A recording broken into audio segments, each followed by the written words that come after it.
पीयूष ग्रंथि कहाँ स्थित होती है? पीयूष ग्रंथि के 3 लोब होते हैं, अग्रपाली, मध्यपाली और पश्चपाली।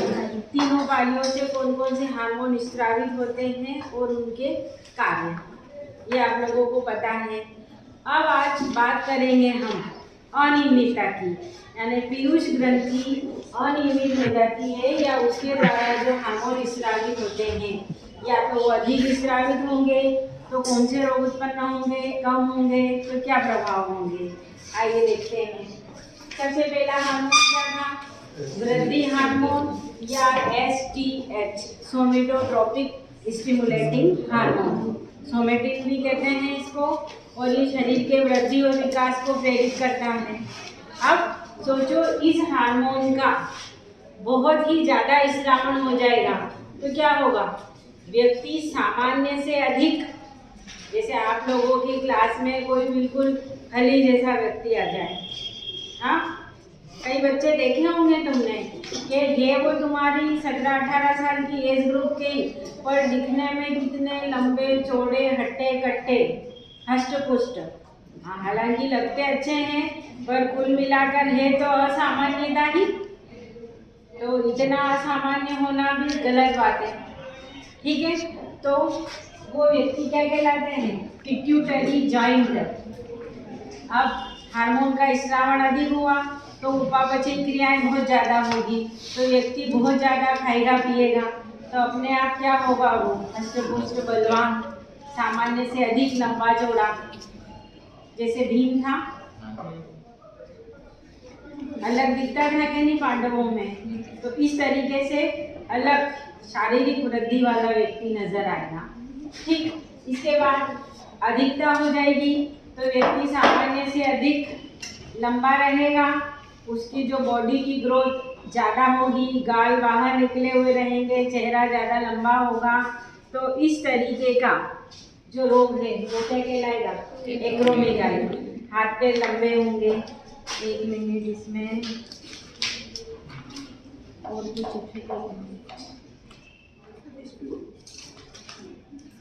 और गालों की हड्डियां बढ़ जाती हैं और शरीर अलग ही तरह का भद्दा नजर आने लगता है, तो ये रोग क्या कहलाता है? एक्रोमेगाली।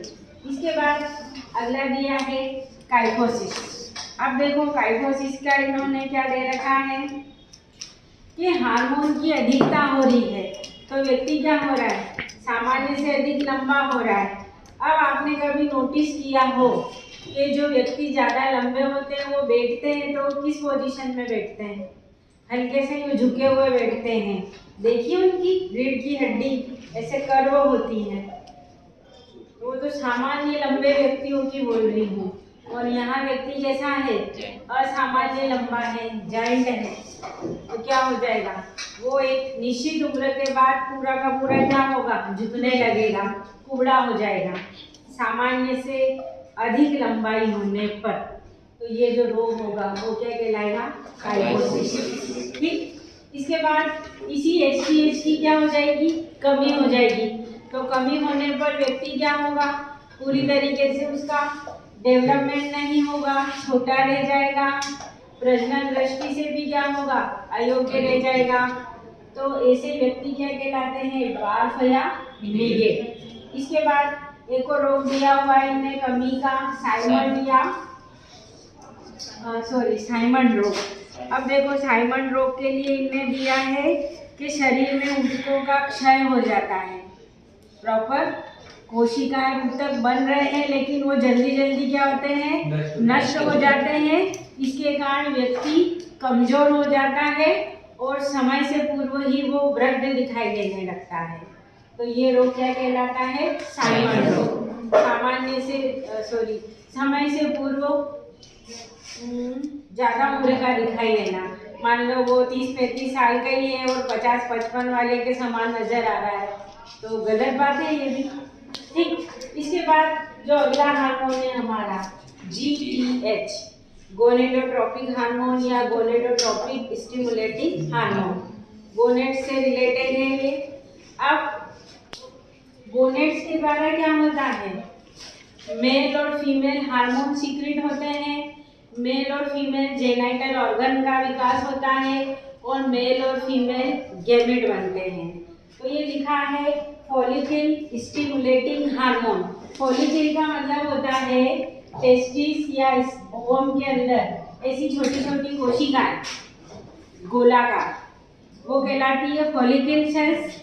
ये फॉलिकल सेल्स ही यदि फीमेल में है तो आगे चलकर ओवरी के अंदर है तो वो आगे चलकर क्या बनाएगी, ओवम, और मेल में है टेस्टिस के अंदर तो वो आगे चल के बनाएगी स्पर्म।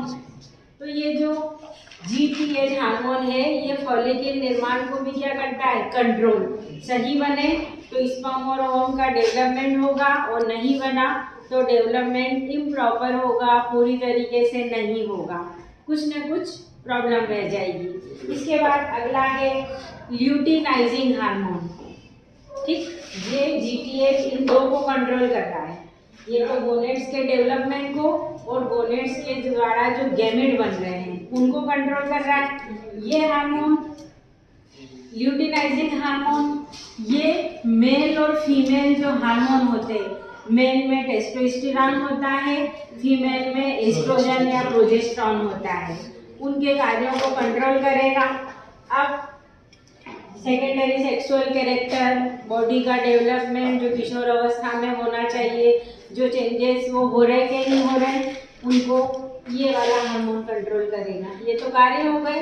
अब देखो इस GTH की अधिकता के कारण क्या हो जाएगा, कल हमने बात करी थी, एड्रिनल विरिलिज्म से रिलेटेड बात हुई थी, तो वही यहाँ भी होगा कि जो बच्चा है वो लैंगिक रूप से बहुत जल्दी परिपक्व हो जाएगा, तो ये भी एक अनियमितता है। फिर कमी के कारण क्या हो जाएगा कि जो प्रजनन अंग होंगे उनका विकास नहीं होगा, विकास हो भी गया तो क्या होगा, आकार में छोटे रह जाएंगे और जो मेल और फीमेल गैमेट बनना चाहिए, मेल में स्पर्म फीमेल में ओवम, वो पूरी तरीके से विकसित नहीं होंगे, वो काम नहीं करेंगे। हम देखते ही हैं कई लोगों के संतान उत्पन्न होती ही नहीं है, या तो मेल में कमी रहती है या फीमेल में। दिखने में ये लोग बिल्कुल सामान्य दिखेंगे, कोई नहीं कह सकता कि कोई प्रॉब्लम है, लेकिन प्रॉब्लम क्या रहती, इन दोनों ओवम में कहीं ना कहीं इन दोनों हार्मोन में कहीं ना कहीं प्रॉब्लम है। तो या तो वो आकारहीन है, प्रॉपर विकसित नहीं हुए हैं, या उनके द्वारा जो हार्मोन सिक्रीट होना चाहिए वो नहीं हो रहे हैं, इसलिए डेवलपमेंट किसी भी तरह का नहीं होगा, तो उनमें आगे प्रजनन क्षमता नहीं होगी। ठीक है, इसके बाद अगला हार्मोन आ रहा है हमारा ACTH, एड्रिनोकार्टिकोट्रॉपिक हार्मोन, जो एड्रिनल ग्रंथि सुप्रारीनल ग्रंथि को नियंत्रित करती है। इस हार्मोन की कमी से तो ग्रंथि अविकसित रह जाती है और अधिकता से ग्रंथि का आकार बहुत ज़्यादा बड़ा हो जाता है। तो दोनों ही कंडीशन, ग्रंथि ही अनियमित हो तो उसके द्वारा स्रावित हार्मोन भी क्या होंगे, प्रॉपर नहीं होंगे। इसके बाद अगला थायराइड स्टिमुलेटिंग हार्मोन या थायरोट्रोपिक हार्मोन, इसकी कमी और अधिकता के वही प्रभाव होते हैं जो थायरॉक्सिन के होते हैं। कौन कौन से देखे थे हमने, कमी और अधिकता के, अधिकता में तो उपापचयी क्रियाएं बढ़ जाती है, एक्सोथेल्मिक गोइटर होता है, और कमी के कारण घेंगा, होशिमोटो, और क्या था, मिक्सीडेमा, और एक और जड़वामनता, वही प्रभाव नजर आएंगे।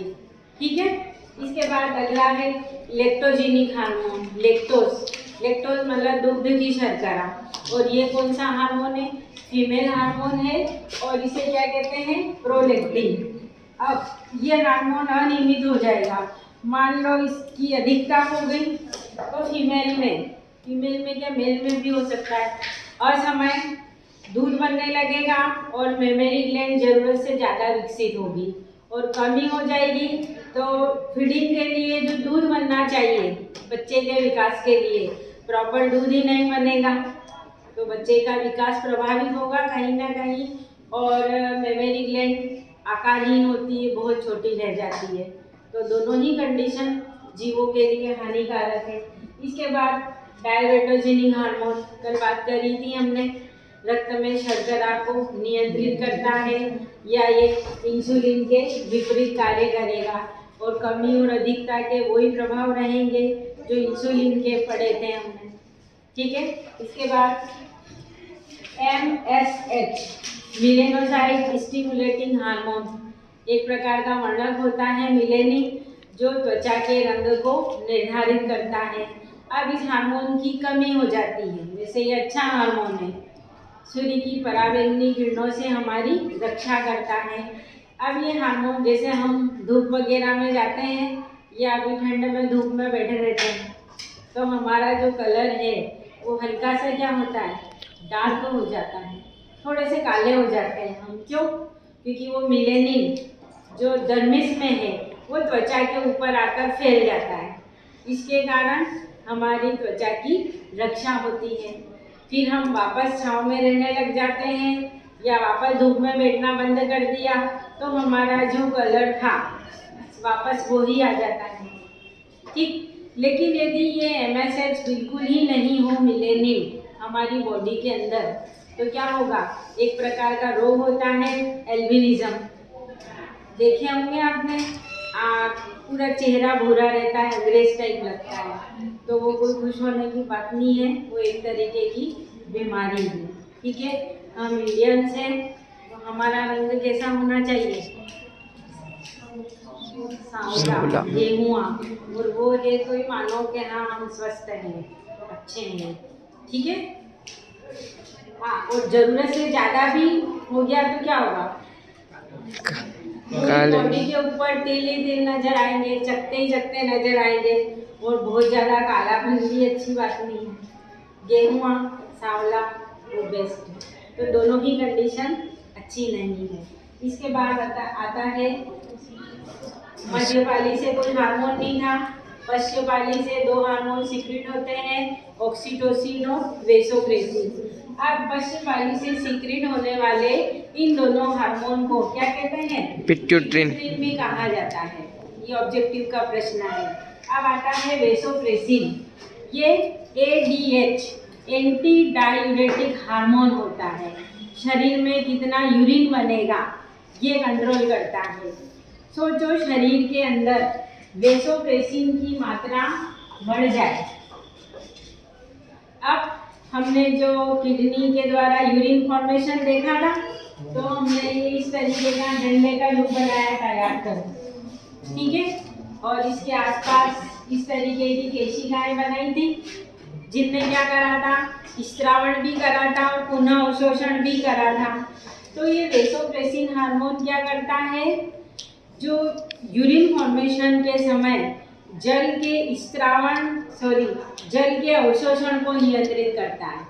अब वेसोप्रेसिन की मात्रा ज़्यादा है तो ये जल का ज़्यादा अवशोषण कर लेगा, मतलब शरीर के अंदर ही रह जाएगा वापस, तो यूरिन का निर्माण क्या होगा, कम होगा। तो ऐसे व्यक्ति को यूरिन के लिए बहुत कम जाना पड़ता है। लेकिन जैसे ही वेसोप्रेसिन की मात्रा कम हुई तो ये क्या करेगा, जो अवशोषण हो रहा है जल का वो ज़्यादा अवशोषण नहीं करेगा, कम करेगा। तो फिर यहाँ जो हेंडे के लूप से संग्रह नलिका में जो भी जल जा रहा है, यूरिन जा रहा है, उसमें जल की मात्रा क्या होगी, ज़्यादा होगी। तो ऐसे व्यक्तियों के अंदर यूरिन फॉर्मेशन ज़्यादा होगा, तो ऐसे व्यक्ति को यूरिन के लिए बार बार जाना पड़ेगा। तो ठीक है, vasopressin anti diuretic hormone, urine की मात्रा को कंट्रोल करना। हार्मोन ज़्यादा तो यूरिन कम बनेगा, हार्मोन कम तो यूरिन ज़्यादा बनेगा। ठीक है, और देखो दोनों ही स्थितियाँ हानिकारक हैं। यूरिन जाना भी अच्छी बात है क्योंकि यूरिन के द्वारा क्या है, हमारे शरीर के प्रोटीन युक्त हानिकारक विषैले पदार्थ बाहर निकाल रहे हैं। व्यक्ति नहीं जाएगा तो क्या होगा, विषैले पदार्थ हमारी बॉडी के अंदर ही रहेंगे तो वो भी क्या है, विषैलापन उत्पन्न करेंगे, व्यक्ति को चक्कर आएगा, घबराहट होगी, जो भी प्रभाव उत्पन्न होंगे। ठीक है, इसके बाद अगला आता है ऑक्सीटोसिन। ऑक्सीटोसिन को प्रसव हार्मोन भी कहा जाता है। अब प्रेगनेंसी के 9वें महीने में जब शिशु का जन्म होता है तब अपने आप ऑक्सीटोसिन का सिक्रीशन होता है। जैसे ही शिशु जन्म होने वाला होता है तो अपने आप यूटेरस की जो पेशियां हैं वो फैल जाती है और शिशु का जन्म हो जाता है और फिर वापस जो यूटेरस या जो भी बॉडी पार्ट्स है फीमेल के वो अपने सामान्य आकार में आ जाते हैं। यानी यूटेरस की पेशियों को संकुचन और शिथिलन का कार्य और डिलीवरी या प्रसव को आसान बनाने का कार्य किसके द्वारा होता है? ऑक्सीटोसिन के द्वारा। इस तरीके से आज हमने पीयूष ग्रंथि की अनियमितता से होने वाले विभिन्न रोगों की बात करी। ठीक है।